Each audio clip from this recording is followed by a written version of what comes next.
Circle basically है कुछ नहीं, is a locus of a point. ये पॉइंट का लोकस है। पॉइंट कैसे मूव कर रहा है? फॉर एग्जाम्पल, एक मिनट, कुछ बच्चे भी वेटिंग रूम में ही है।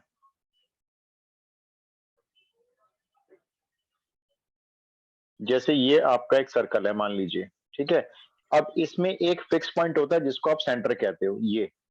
और ये जो बाउंड्री है, इसके ऊपर एक पॉइंट लिया मैंने, सपोज करो पी। तो पी पॉइंट के कोऑर्डिनेट्स हमने एक्स वाई मान लिए, क्योंकि ये कार्टेशियन प्लेन पे बना हुआ सर्कल है। अब ये पॉइंट आपका फिक्स है, ये अपनी जगह से मूव नहीं कर रहा है, ये एच और के है। तो पी पॉइंट इस तरह से मूव करता है कि उसका एच के साथ जब डिस्टेंस निकालते हैं तो ये डिस्टेंस हमेशा हर हालत में सेम रहता है। ये जो डिस्टेंस है पी से और इस पॉइंट का, ये आपका एक कांस्टेंट के इक्वल रहता है, हमने इसको नाम दे दिया आर। तो पी पॉइंट से एच कॉमा के डिस्टेंस को अगर हमें आर रखना है, चाहे पी पॉइंट को कहीं भी मूव कर लें, इधर कर लें, इधर कर लें, इधर कर लें, तो इस पी पॉइंट की इक्वेशन बन जाएगी। इक्वेशन क्या होगी? वो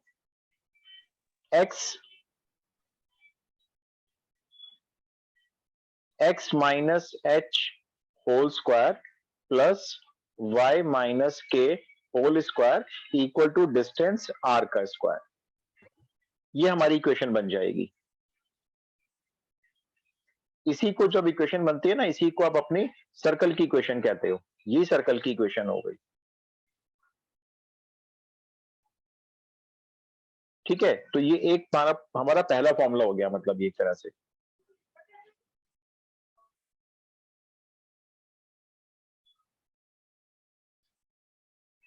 अब इस सर्कल की इक्वेशन में यहाँ पे जो एच और के यूज होगा, ये आपके सेंटर के कोऑर्डिनेट्स होते हैं। मतलब सेंटर के कोऑर्डिनेट्स अगर पता है, और ये जो आर आपकी वैल्यू है जिसपे स्क्वायर लगा हुआ है, ये आपकी रेडियस होती है सर्कल की। इसको रेडियस कहते हैं, और इन पॉइंट के कोऑर्डिनेट्स को सेंटर बोलते हैं सर्कल का। तो सर्कल की इक्वेशन के लिए ये दो चीजें नेसेसरी चाहिए। कौन कौन सी दो चीजें? रेडियस चाहिए हमें, और सर्कल का सेंटर चाहिए। अगर ये दो चीजें हैं तो सर्कल की इक्वेशन हम हमेशा इससे बना लेंगे।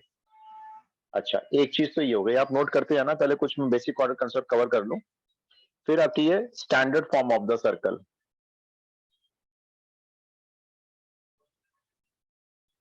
स्टैंडर्ड फॉर्म सर्कल की होती है x square plus y square is equals to r square. इसी को स्टैंडर्ड फॉर्म कहते हैं। X square plus y square equal to r square में सेंटर के जो कोऑर्डिनेट्स होते हैं वो हमेशा ओरिजिन रहता है। सेंटर ओरिजिन पे रखकर और रेडियस को आर रखकर जब इक्वेशन बनाते हैं तो ये कहलाती है standard form of the circle. आप नोट करते जाना।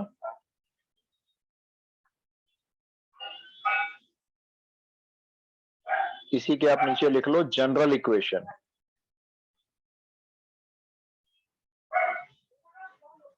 तो जनरल सर इक्वेशन यहाँ क्या पर होती हम है? एक ट्रायंगल बनाकर भी फॉर्म कर सकते हैं ना, जैसे कि एक्स और वाई जो है, यहाँ पर पाइथागोरस थ्योरम भी हाँ। अप्लाई हो सकती है फिर यहाँ पर। नहीं नहीं, मैं आपको बताता हूँ, देखो। वो x square y square Pythagoras से आ रहा है। ये मैं आपको दिखाता हूँ। मान लो ये हमारी एक्स और वाई एक्सिस है, ठीक है। और हमारा सर्कल कुछ ऐसे बना हुआ है कि उसका सेंटर ओरिजिन पे है। फॉर एग्जाम्पल ये।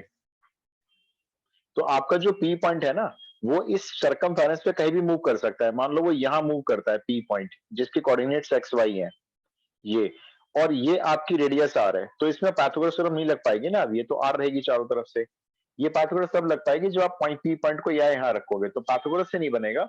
ये पाइथागोरस ट्रिपलेट लग रही है, लेकिन ये एक्स वाई इस सर्कमफेरेंस पे कहीं भी मूव कर सकता है, कहीं पे भी। तो पाइथागोरस है नहीं लेकिन ये। सर ये फिर भी फॉलो कर रहे हैं ऐसे? हाँ, देखो करेगा ना। आप इस पॉइंट से इस पॉइंट को यहाँ रख रहे हो, आप इस पॉइंट को यहाँ रख लो, आप इस पॉइंट को कहीं भी जगह पे रख लो। तो इस पॉइंट से जब आप ओरिजिन का डिस्टेंस निकालोगे, ओरिजिन मतलब 0 0, तो ये डिस्टेंस आपका एक फिक्स रहेगा और हमेशा ये आर के इक्वल रहेगा, जितना डिस्टेंस ये है। चाहे पी पॉइंट को आप यहाँ पे रख लो इस जगह पे, उसी से बनती है इक्वेशन ये। भाई आपका ओरिजिन पॉइंट हो गया, तो एक्स माइनस जीरो का whole square, y minus zero का whole square, whole under root के अंदर is equals to r. Okay तो सर। जब हम सेंटर को 0 0 लेंगे ना, और रेडियस को आर लेंगे, तो ये है कुछ नहीं, यही इक्वेशन है, देखो। इसी को यहाँ पे लिखा गया है, बस एच के प्लेस पर 0 और के प्लेस पर 0 पुट कर दिया है। इसको बस स्टैंडर्ड फॉर्म कहते हैं। अच्छा, फिर आती है सर्कल की जनरल इक्वेशन। अब जनरल इक्वेशन क्या होती है? X square plus y square plus 2gx plus 2fy plus c is equals to 0। इस इक्वेशन को सर्कल की जनरल इक्वेशन कहते हैं, ये वाली जो इक्वेशन है। आप ये नोट करो, मैं पेज रंग करके नए पेज पे लिखूंगा, पहले आप ये लिख लो।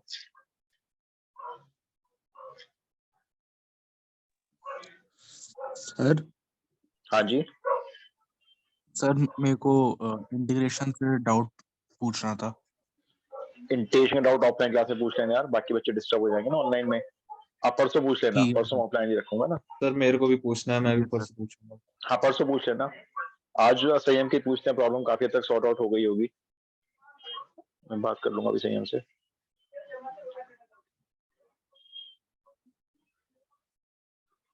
नोटेड? Yes sir. ओके, एक बार जनरल इक्वेशन फिर से देखो।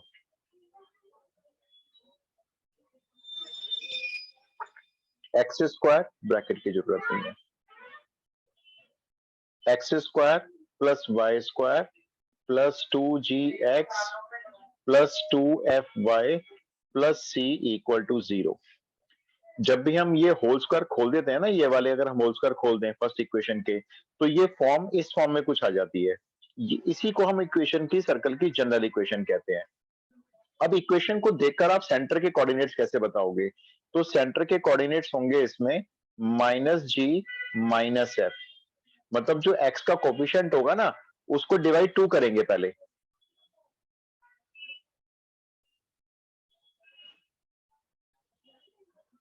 ओके सही, हम ठीक तो है। सर ये माइनस में आने का कोई स्पेसिफिक रीजन? देखो मैं बताऊं होता क्या है, अगर मैं आपको पूरा अगर डीप में समझाऊं, एक बार बता देता हूं चलो।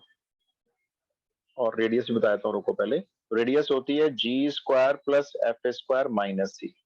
ये तो 2 पॉइंट आपने याद करने हैं। अब आपने पूछा ये क्यों हो रहा है माइनस।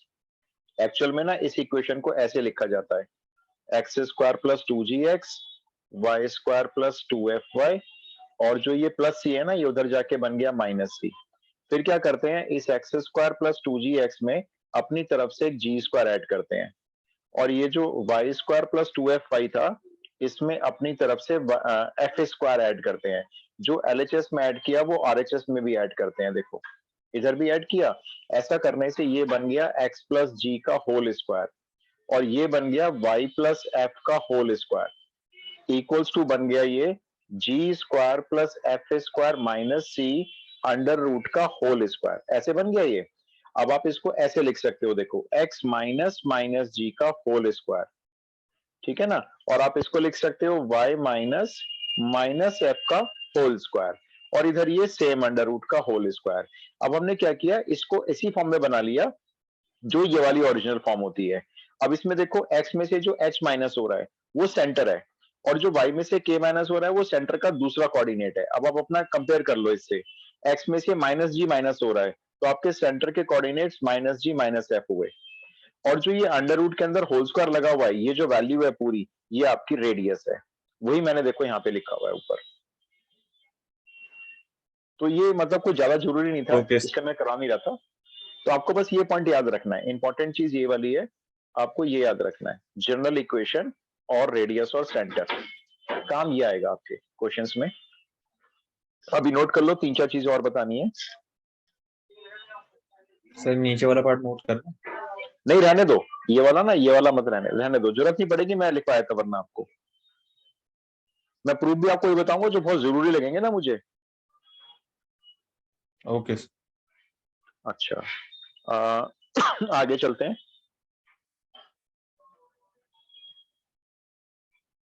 अब आती है सर्कल की जनरल फॉर्म के बाद सर्कल की डायमीटर फॉर्म।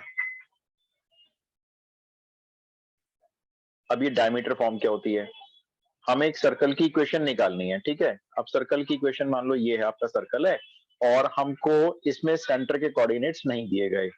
ये जो डायमीटर है, जो सेंटर से होके जाता है ना डायमीटर, तो हमेशा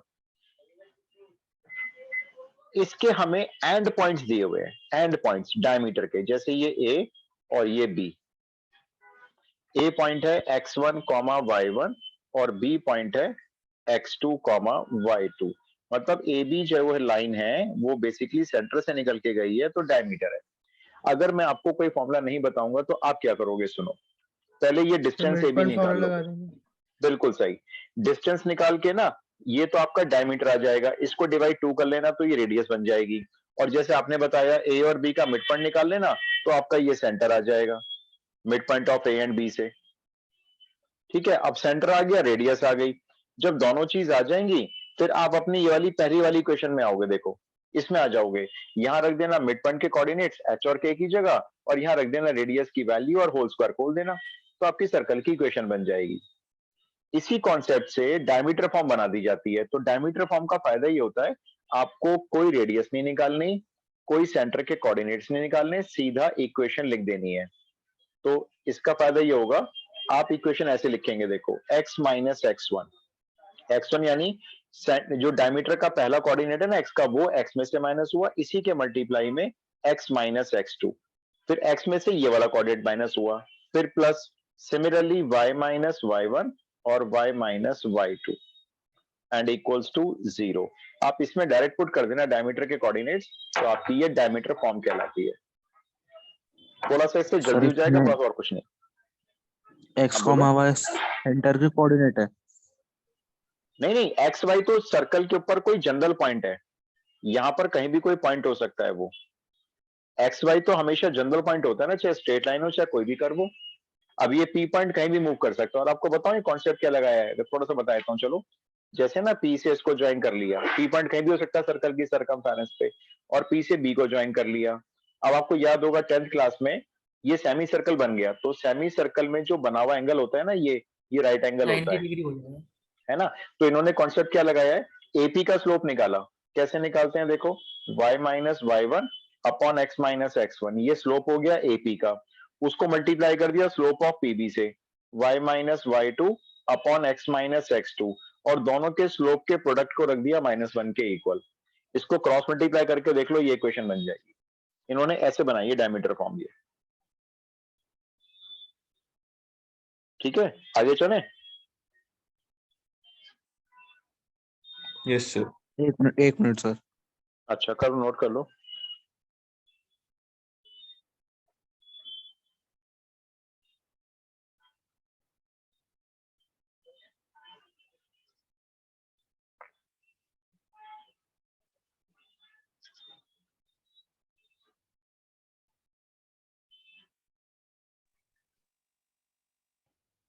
पढ़ लिया सर।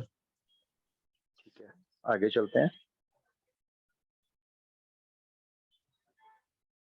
अच्छा, ये पता है कॉन्सेंट्रिक सर्कल्स कौन से सर्कल्स होते हैं? कॉन्सेंट्रिक तो लिख पाऊंगा नहीं, फिर मैं तो क्लियर जिनका सेंटर सेम हो जिनका और सर्कल रेडियस एक हो। होता है। बिल्कुल, जिनका सेंटर सेम होता है वो कॉन्सेंट्रिक होते हैं, सेंटर सेम होता है, रेडियस अलग अलग होती है। अच्छा, उसके बाद आता है आपका नेक्स्ट फॉर्म, सिखाता हूँ आपको। 2-3 चीजें और सीखते हैं, फिर क्वेश्चंस कर लेंगे कुछ ट्राई।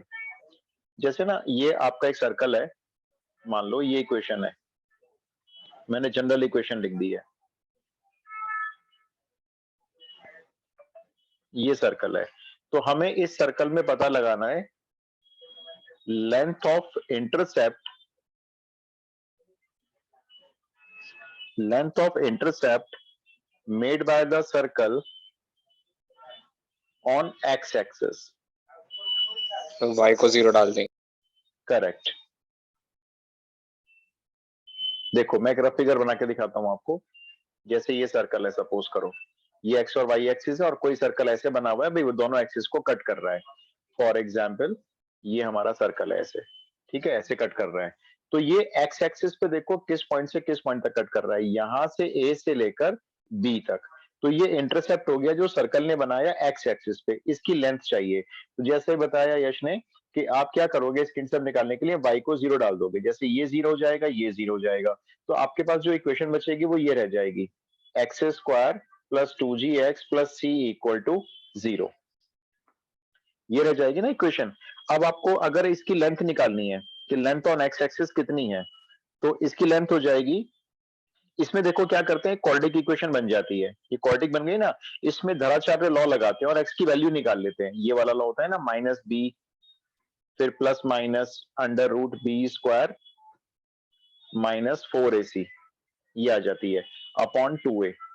तो x इज इक्वल्स टू आ जाता है, 2 ऊपर से कॉमन ले लेते हैं, minus g plus minus under root में रह जाता है g square minus c upon 1, 2 common लेके कैंसिल कर दिया।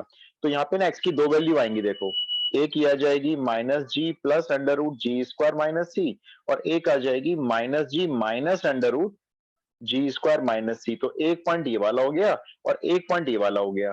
फिर क्या करेंगे, हम इन दो पॉइंट के बीच में डिस्टेंस फॉर्मूला लगा देंगे। तो इन दोनों पॉइंट के बीच में डिस्टेंस फॉर्मूला जब लगाएंगे तो ये लेंथ आ जाती है। तो वो लेंथ आपको डायरेक्ट याद रखनी है ताकि आप इतनी सारी कैलकुलेशन से बच जाओ। वो लेंथ आपको याद रखनी है twice of under root g square minus c. आप जो इसमें डिस्टेंस फॉर्मूला लगाओगे ना, देखो ये तो कैंसिल हो जाएगा, x1 माइनस x2 का होल स्क्वायर करोगे, y1 माइनस y2 का होल स्क्वायर करोगे, ये ऐड हो जाएंगे, वही हो रहा है देखो ये। तो ये आप इसको याद रखना, length of intercept made by the circle on x axis ये होती है। थोड़ा सा मैंने आइडिया दे दिया कि कैसे बनी है, मतलब ये कॉन्सेप्ट होता है बनाने का। और ऐसी लिख लेना, इंटरसेप्ट ऑन वाई एक्सिस लिख लो। ये मैं नीचे का ना रब कर रहा हूं, इसकी जरूरत नहीं है, ये वाला जो किया है ना इसको रब कर दिया है, और इसी में लिख लेना। हाँ बस उसमें यहाँ पे ना twice of root f square minus c हो जाएगा। लेंथ ऑन, अगर सर्कल वाई एक्सिस में कुछ इंटरसेप्ट बनाएगा तो उसकी लेंथ हो जाएगी twice of root f square minus c. एक ये याद रखेंगे, एक हम ये याद रखेंगे।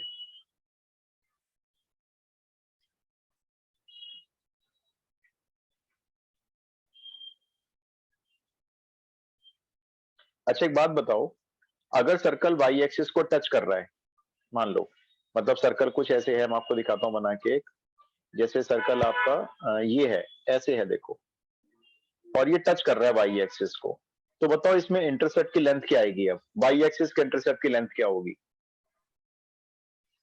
Sir zero. जीरो होगी ना। तो ये पॉइंट हमने क्या बनाया, देखो इसको जीरो बना दिया, एफ स्क्वायर माइनस सी। इसका मतलब एफ स्क्वायर सी के इक्वल हो गया। अगर एफ स्क्वायर सी के इक्वल है, इसका मतलब सर्कल टच करता है वाई एक्सिस को।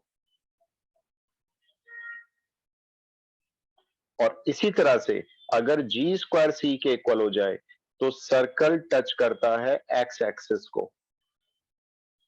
और अगर f square equal to g square equal to c हो जाए तो सर्कल टच करता है दोनों एक्सिस को। Circle touches the coordinate axis, मतलब दोनों एक्सिस को टच करने में एफ स्क्वायर जी स्क्वायर और सी तीनों सेम हो जाएंगे। तो अगर तीनों किसी को टच कंडीशन ना याद करे रख। फिर इसके इंटरसेप्ट भी इक्वली कट करेगा। हाँ, और अगर देखो ये इंटरसेप्ट्स ना नेगेटिव में आ रहे हैं, जैसे हमने जी स्क्वायर में से सी को माइनस करा, सर्कल की इक्वेशन से निकाल के पता चला ये -5 आ रहा है, इसका मतलब सर्कल ना तो एक्स एक्सिस को टच कर रहा है और ना ही उसमें कोई इंटरसेप्ट बना रहा है। सर्कल एक्स और वाई एक्सिस से दूर पड़ा हुआ है, जैसे कि ये कुछ इस तरह से होगा, ये सर्कल यहाँ पे है। अब ना तो ये एक्स एक्सिस को कट कर रहा है ना वाई एक्सिस को कट कर रहा है, तो इसमें जो इंटरसेप्ट की लेंथ निकालेंगे वो इमेजिनरी आएंगी, वो रूट के अंदर ना नेगेटिव साइन आएगा अपने आप ही।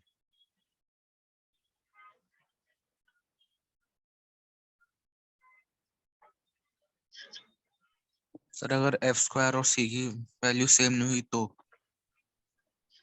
देखो अगर एफ स्क्वायर सी के इक्वल नहीं है तो दो बातें हैं, या तो एफ स्क्वायर सी से बड़ा है या एफ स्क्वायर सी से छोटा है ना, बराबर तो है नहीं। अगर एफ स्क्वायर सी से बड़ा है तो सर्कल वाई एक्सिस को कट कर रहा है दो जगह पे, इंटरसेप्ट बना रहा है। और अगर एफ स्क्वायर सी से छोटा है तो सर्कल ना तो वाई एक्सिस को टच कर रहा है और ना ही कट कर रहा है, वाई एक्सिस से दूर है वो थोड़ा।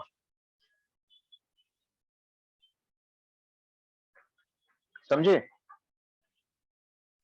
Yes sir. ठीक है, एक कॉन्सेप्ट और लिखवाता हूँ, फिर कुछ क्वेश्चन प्रैक्टिस करवाता हूँ। सर एक सर मिनट, वो थोड़ा सा रह गया था। अच्छा अच्छा, सॉरी, लिख लो।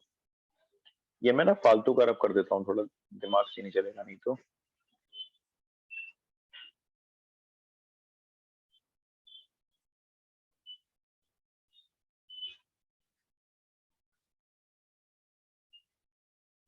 हो गया सर। ठीक है, अब एक चीज और लिखो।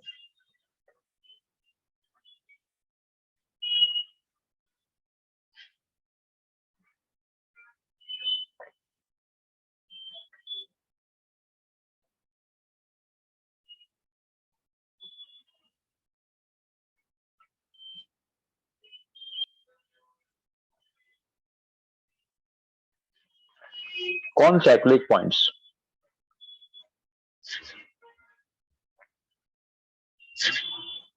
सर्कल भी बहुत बड़ा है,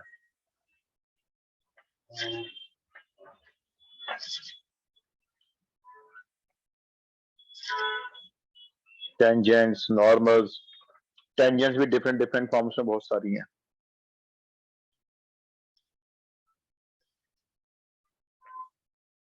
देखो कॉन्साइक्लिक का मतलब क्या होता है, ऐसे पॉइंट्स जो सर्कल की सर्कमफेरेंस पे आते हैं तो उनको कॉन्साइक्लिक पॉइंट कहते हैं।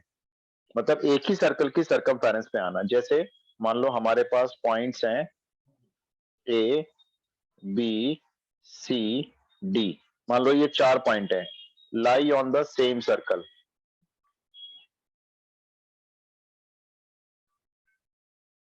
ये सेम सर्कल पे लाई करते हैं, तो points are said to be concyclic. तो इनको बुलाया जाता है कॉन्साइक्लिक पॉइंट्स है। सर सर्कल के अंदर या फिर उसके सरफेस पे? सरफेस पे। और lie on the same circle, lie का मतलब होता है सर्कमफेरेंस पे। जैसे अगर मैं एक रफ फिगर दिखाऊं आपको, तो ये एक सर्कल है, इसकी सर्कमफेरेंस पे कहीं पे भी 4 पॉइंट हो सकते हैं। जैसे ए इधर है, बी इधर है मान लो, सी इधर पड़ा हुआ है इस जगह पे, और डी इधर हो गया, ऐसे। ये कॉन्साइक्लिक पॉइंट्स हो गए। अब तो कॉन्साइक्लिक पॉइंट्स का मतलब ये होता है, देखो जैसे कॉन्साइक्लिक पॉइंट्स हैं इसमें थोड़ी 9th क्लास की थ्योरम यूज होती है। आप एक बी से सी को ज्वाइन कर लो, ठीक है, आप सी से डी को ज्वाइन कर लो, फिर आप डी से ए को, मतलब चारों पॉइंट आपस में ज्वाइन हो गए ये, तो ये एक बन जाता है साइक्लिक क्वाड्रिलेटरल। ये कहलाता है साइक्लिक क्वाड्रिलेटरल। इसकी प्रॉपर्टी थी 9th क्लास वाली, यूज कर सकते हैं हम उसको। अपोजिट एंगल का जो सम होता है ना, ये जैसे एंगल ए और 180 होता एंगल है। सी, ये 180 होता है। सिमिलरली एंगल बी और एंगल डी का सम भी 180 होगा। एक प्रॉपर्टी था, पहले ये लिखो।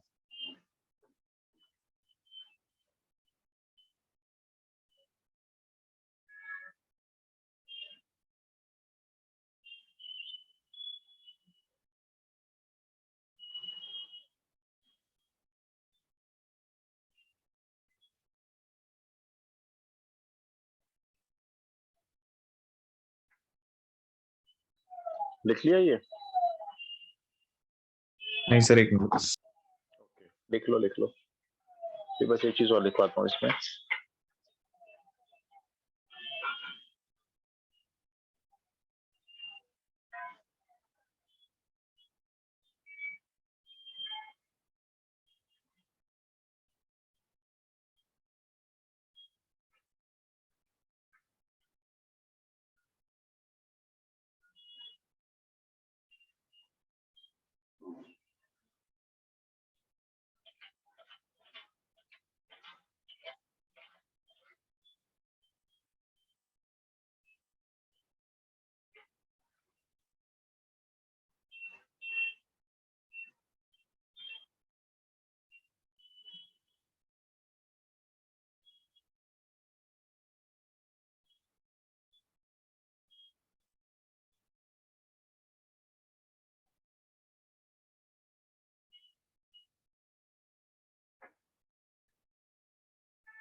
लिख लिया? मैं समझाता हूँ फिर ये वाला। हाँ सर, रेड वाला लिखना।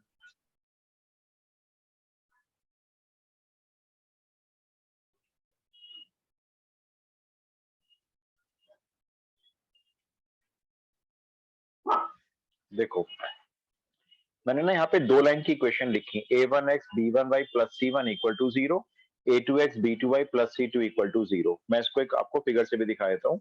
और मैंने क्या लिखा है, ये दोनों लाइन कोऑर्डिनेट एक्सिस यानी एक्स और वाई एक्सिस को 4 अलग अलग पॉइंट पे कट कर रही हैं। ठीक है, 4 अलग अलग पॉइंट आएंगे, मतलब 2 एक्स एक्सिस के आएंगे, 2 वाई एक्सिस के आएंगे। अब वो चारों पॉइंट अगर कॉन्साइक्लिक हैं तो कंडीशन होगी a1 a2 is equals to b1 b2। For example ये मैंने बनाई लेट से वाई एक्सिस, ये बनाई हमने एक्स एक्सिस। ठीक है, अब ये 2 लाइन, कलर चेंज कर लेते हैं, अब एक लाइन मान लो एक्स और वाई एक्सिस को यहां कट कर रही है, एक और लाइन है वो भी एक्स और वाई एक्सिस को सपोज ऐसे कट कर रही है, ये दो लाइन कट कर रही हैं, तो ये 4 पॉइंट आए, देखो कहीं से भी नाम डाल सकते हो इनका, ये 4 पॉइंट हो गए, एक्स एक्सिस पे 2 हो गए, वाई एक्सिस पे 2 हो गए, ये ए बी हो गया और मान लेते हैं ये सी और डी हो गए। अगर ये चारों पॉइंट कॉन्साइक्लिक हैं, कॉन्साइक्लिक का मतलब सर्कल इन चारों पॉइंट से होता हुआ निकल रहा है, कोई सर्कल ऐसा है जो चारों पॉइंट से हो रहा है, तो अगर ये चारों पॉइंट कॉन्साइक्लिक हुए तो ये कंडीशन याद रखनी है, A1 A2 दोनों लाइन के x कोफिशिएंट्स का प्रोडक्ट इज इक्वल्स टू होगा दोनों लाइन के y कोफिशिएंट्स के प्रोडक्ट के, अगर ये कॉन्साइक्लिक हुए तो। सर ये जरूरी है कि एक्स और वाई एक्सिस पर ही हो पॉइंट्स? हाँ, पॉइंट्स तो एक्स और वाई एक्सिस पे होंगे ना, देखो लाइन जब ड्रॉ करेंगे तो एक्स और वाई एक्सिस को कट करेगी जरूर, अगर वो पैरेलल या परपेंडिकुलर नहीं है किसी एक्सिस पे। सर तो हाँ बोलो। हमने बोला कि कॉन्साइक्लिक पॉइंट्स जो है वो कोई सर्कल पर कहीं पर भी हो सकते हैं, हाँ, चारों पॉइंट सर्कल की सर्कमफेरेंस पे होंगे। सर्कमफेरेंस पर है, तो अगर हाँ, सर्कमफेरेंस पर ही चारों पॉइंट पास में है तो जब ये एंगल सबटेंड करेंगे तो फिर वो तो एंगल्स छोटे बनेंगे, तो फिर उनका सम 180 डिग्री कैसे आएगा? क्यों नहीं आएगा, एक एंगल ऑब्ट्यूस होगा एक एक्यूट होगा, 100% आएगा। सर एक बार करके दिखा दीजिए सर। देखो सर ये इंटरसेक्शन पॉइंट है, ये सर्कल के अंदर और बाहर दोनों हो सकता है। ये वाला जो पॉइंट है ये तो कहीं भी हो सकता है, जो दो लाइन का इंटरसेक्शन, क्योंकि हमें लाइन की ना एक्चुअल पोजीशन नहीं पता अभी, अभी तो लाइन जनरल फॉर्म में है, इसलिए मैंने ये जनरल इक्वेशन ही बना दी। मान लो आपका सर्कल कुछ ऐसे होगा, मैं लाइंस पर अब कर देता हूं।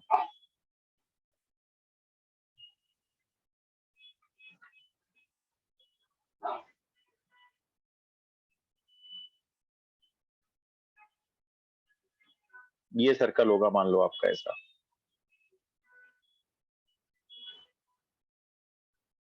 अब वो लाइन कुछ ऐसे होंगी, मतलब एक रफ फिगर है वैसे तो, ये एक लाइन ज्वाइन कर रही होगी अपने मान लेते हैं इस पॉइंट को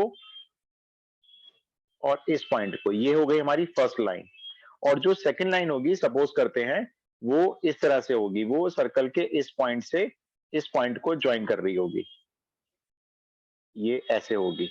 तो ये दो लाइन अब दोनों एक्सिस पे कट कर रही है देखो, और 4 पॉइंट मिल गए हमें। अब ये पहला हो गया, मान लेते हैं इस जगह कट कर रही है लाइन, ये एक इस जगह कट कर रही है, ये इस जगह और ये इस जगह पे, तो ये चारों पॉइंट आपके कॉन्साइक्लिक हो गए। अब तो ये फर्स्ट लाइन है मान लो, ये सेकंड लाइन है, तो अगर ये चारों पॉइंट कॉन्साइक्लिक हुए, इनसे सर्कल अगर पास हो रहा होगा, तो ये A1 A2 equal to B1 B2 आएगा। और रही बात इसकी, तो ये वाला जो एंगल होगा ये वाला, और जो ये वाला एंगल होगा इसका सम, सॉरी ये वाला नहीं, ये वाला, ये अपोजिट एंगल ले लेना, एक ऑब्ट्यूस बन रहा होगा एक एक्यूट बन रहा होगा, इन दोनों का सम मिलाकर 180 पक्का आएगा। और ऐसी इसका और इसका आएगा, देखो सपोज ये एंगल x है और ये सपोज एंगल y है, तो एक्स वाई का सम 180 होगा और z और u का सम 180 होगा।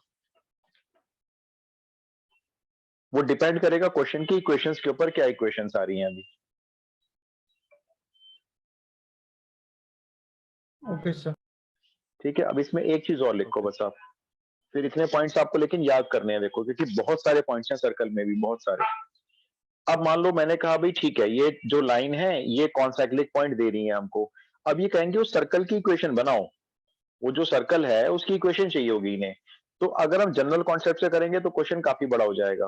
मैं पहले आपको इसका एक शॉर्टकट बताता हूँ, इक्वेशन ऑफ सर्कल लिखो पहले आप, कॉन्साइक्लिक पॉइंट से जाने वाले सर्कल की इक्वेशन, फर्स्ट लाइन जो भी होगी ना, फर्स्ट सेकंड कुछ ही मान लो, फर्स्ट लाइन की इक्वेशन को पहले नोट कर लेना, पूरी इक्वेशन, ठीक है। a1x plus b1y plus c1, पूरी इक्वेशन नोट कर लेना, जीरो नहीं लेना। इसी के मल्टीप्लाई में सेकंड लाइन की इक्वेशन लिखना, a2x, रुको मैं पीछे लिखवा देता हूँ, यहाँ थोड़ा कंजेस्टेड सा हो जाएगा। ये फिगर अब कर दूं, ये फिगर की जरूरत नहीं है, अब कर दूं ये फिगर। Yes sir. सर ये जो कोसाइक्लिक पॉइंट से जो ये फिगर बन रही है, हमेशा वो ट्रेपेजियम होगी या कोई और? नहीं नहीं, ट्रिपेजियम जरूरी नहीं है, वो तो मेरे हिसाब से मैंने लाइन पैरेलल से बना दी, कोई जरूरी नहीं कि ट्रिपेजियम ही बनेगी, कोई मतलब ऐसा कोई रूल नहीं है कि ट्रिपेजियम ही बनती है, अलग अलग भी बन सकते हैं ना, क्वाड्रिल बनेगा इतना पता है, और होगा भी साइक्लिक। सर अगर 4 पॉइंट की जगह 3 पॉइंट ही अगर आए तो उसका फिर 3 पॉइंट से सर्कल की इक्वेशन हम जनरल कॉन्सेप्ट से निकालेंगे। 3 पॉइंट भी कराऊंगा तो 3 पॉइंट्स होंगे, सेंटर मान लेंगे एक एच के, उससे क्या करेंगे तीनों पॉइंट का डिस्टेंस निकाल देंगे और दो डिस्टेंस रखकर आपस में इक्वल ले लेंगे। वो क्वेश्चन फिर 10th क्लास का हो जाएगा। अच्छा, अब इक्वेशन ऑफ सर्कल कैसे बनानी है वो लिख लो। जैसे दो लाइन कॉन्साइक्लिक पॉइंट दे रही हैं आपके, तो a1x plus b1y plus c1 एक ब्रैकेट में, दूसरे ब्रैकेट में a2x plus b2y plus c2, ये दोनों ब्रैकेट मल्टीप्लाई कर लेना। कहने का मतलब दोनों इक्वेशंस को मल्टीप्लाई कर लेना, फिर माइनस, फिर ब्रैकेट। अब देखो यहां ध्यान से देखना, a1 के साथ b2 लेना है, मतलब इसका x कोफिशिएंट और दूसरी लाइन का y कोफिशिएंट, a1 b2, फिर प्लस, अब जो पहली वाली इक्वेशन थी उसका y कोफिशिएंट और नीचे वाली इक्वेशन का x कोफिशिएंट, मतलब a2 b1, ऐसे ये ब्रैकेट में आएंगे दोनों, बाहर माइनस होगा और ब्रैकेट के बाहर xy is equals to 0। Sir ये क्या किया, एक और बार बता दीजिए। देखो ये तो है हमारी दोनों स्ट्रेट लाइंस की इक्वेशन, आपस में मल्टीप्लाई हो गई दोनों, वो दोनों ब्रैकेट में आ गई। माइनस क्या किया है, फर्स्ट लाइन का x कोफिशिएंट लिया, सेकंड लाइन का y कोफिशिएंट लिया, दोनों को मल्टीप्लाई किया तो क्या लिखा गया a1 b2, फिर प्लस सिमिलरली a2 के साथ ये जो x का कोफिशिएंट है सेकंड लाइन का, उसको फर्स्ट लाइन के y कोफिशिएंट के साथ मल्टीप्लाई किया, a2 b1, ब्रैकेट में रखा xy इक्वल टू 0। ओके इससे सर। आपको, इससे ना आपकी इक्वेशन बन जाएगी सर्कल की डायरेक्ट, अदरवाइज क्वेश्चन काफी लंबा जा सकता है।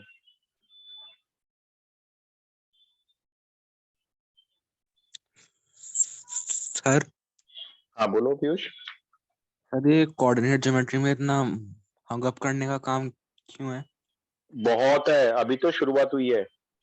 अब मैं कहता हूँ देखो सर्कल में आपको बहुत सारी, मैं तो फिर भी आपको कम लिख पाऊंगा, मैं ज्यादा नहीं बताऊंगा आपको, क्योंकि ज्यादा मतलब ज्यादा का मतलब है सर्कल, सर्कल 1 महीना लेता है करने में।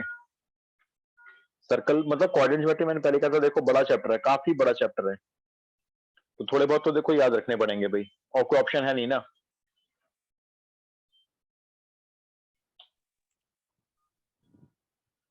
ठीक है सर। हो गया। अच्छा चलो, अभी ये ना कॉन्सेप्ट बचे हैं, अभी खत्म नहीं हुए हैं, तो पहले मैं आपको कुछ क्वेश्चंस करवाता हूँ, जरा थोड़ा सा प्रैक्टिस हो जाएगी ना, जरा थोड़ा इंटरेस्ट अभी आता है जो क्वेश्चंस करते हैं। रुको मैं एक्सरसाइज ओपन कर लूँ जरा इसकी।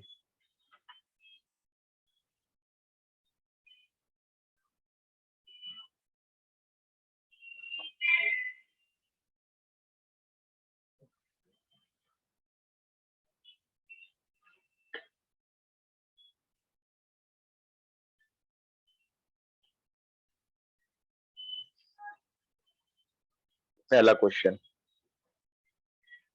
इक्वेशन ऑफ सर्कल, एक सर्कल की इक्वेशन बताओगे आपको, पासिंग थ्रू, वो पास कर रहा है, देखो मैं आपको 3 पॉइंट दे रहा हूं। पहला पॉइंट है 0 0, मतलब ओरिजिन से पास कर रहा है, दूसरा पॉइंट है a कॉमा b, और तीसरा पॉइंट है b comma a is dash.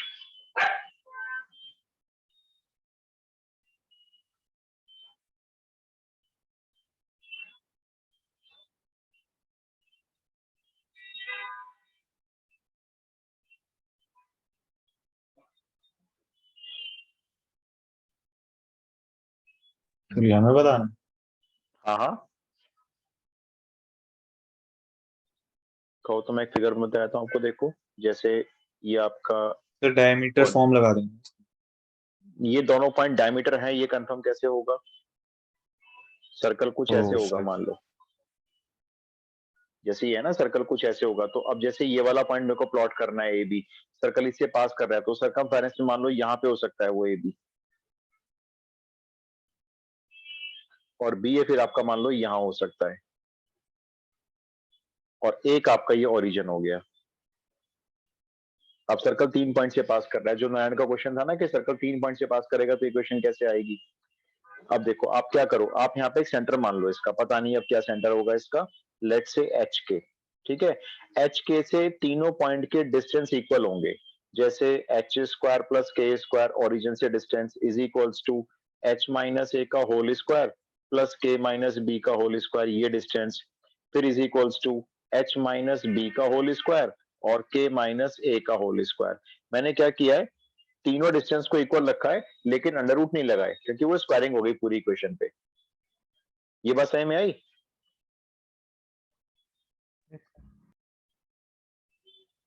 भाई h पॉइंट से इसका डिस्टेंस, h पॉइंट से इसका डिस्टेंस और h पॉइंट से इसका डिस्टेंस तीनों को इक्वल रख दिया, बस ये, क्योंकि तीनों रेडियस ही तो होंगी अब ये। अब मैंने मान लो Yes. फर्स्ट और सेकंड को इक्वल लिया, मान लो मैं फर्स्ट और सेकंड को देखो सॉल्व कर रहा हूँ, h square plus a square is equals to h square plus a square minus 2h a और plus k square plus b square minus 2kb।